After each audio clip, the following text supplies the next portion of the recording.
Bienvenue dans ce troisième épisode des 70 ans d'histoire. Nous avons consacré le mois de mars à une manifestation qui se déroule maintenant depuis 38 ans, le Cabaret Saint-Flour.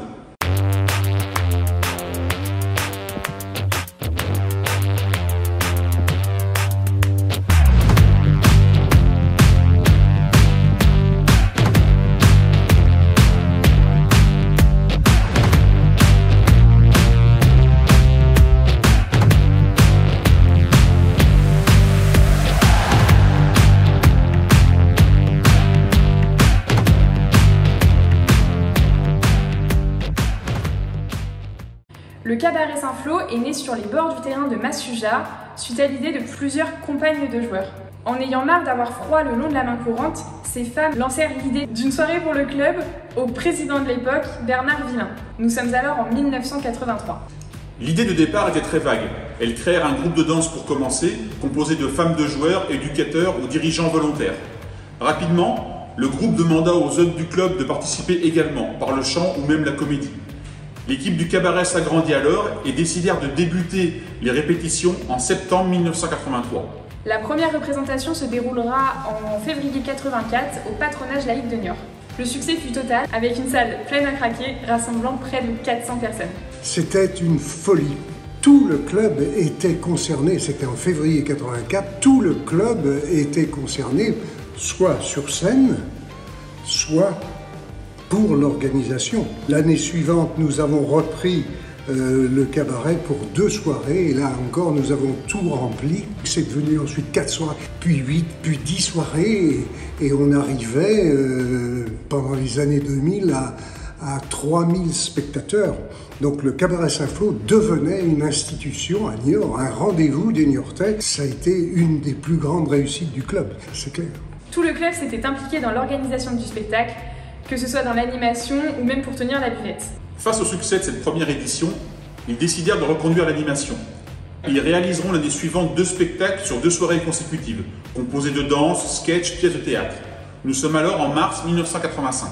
Tant le spectacle avait trouvé son public, en 1986, ce seront 4 représentations qui seront organisées.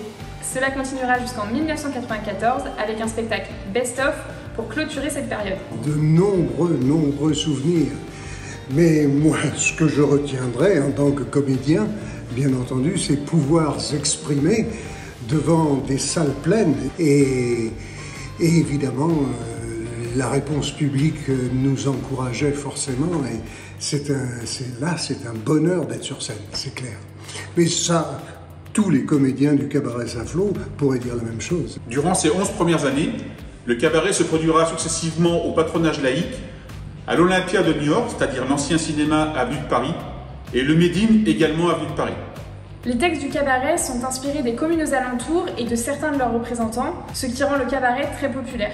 Tous les ans, les différents maires de Niort étaient invités et se succédaient. Leurs sketchs étaient alors plus ou moins appréciés. Dans notre ADN, nous aimions égratigner un peu la municipalité. En général, ça se passait très bien.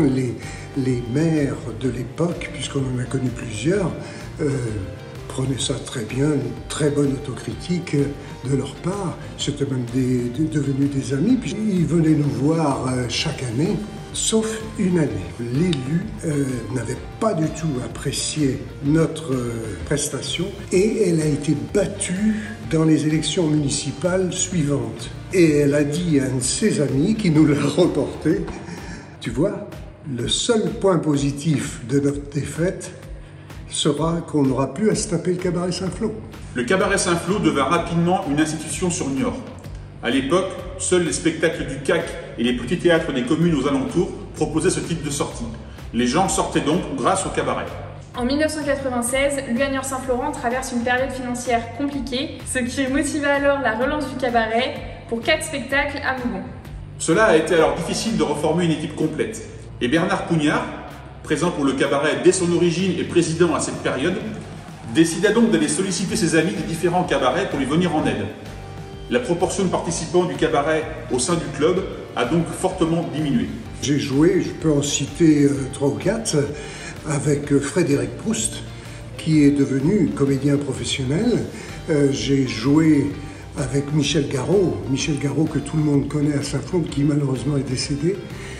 J'ai joué avec Christian Lavergne, un grand ami, ou Jean Ligonière également. En dehors de l'année 95 et des 2 ans de pandémie liés au Covid-19, il n'y a pas eu d'arrêt de ce spectacle. Pendant les années 97 et 98, la municipalité demanda au club de séparer l'entité sportive et culturelle du club. C'est alors que l'UAMSF et le Cabaret Saint-Flour devinrent indépendants. Les deux associations sont ainsi bien distinctes aujourd'hui, mais le club tente toujours de donner un coup de main lors des représentations. Comme toute association, le Cabaret Saint-Flour a connu une suite de personnes ayant des responsabilités. Ils ont tous été importants et marquants dans son histoire. On peut également souligner l'investissement des personnes du club pendant toute la première période du cabaret, qui tenaient les buvettes, servaient les repas, préparaient les décors, enfin toute la logistique en bref. Aujourd'hui, c'est un spectacle où interviennent des techniciens professionnels, quand à l'origine c'était un groupe d'amis. Si vous souhaitez vous investir aussi, que ce soit par un coup de main pour les entrées ou en passant les auditions pour être sur scène, c'est toujours possible. Pour rejoindre le cabaret, vous pouvez vous rapprocher d'eux directement, toutes les informations seront en barre de description.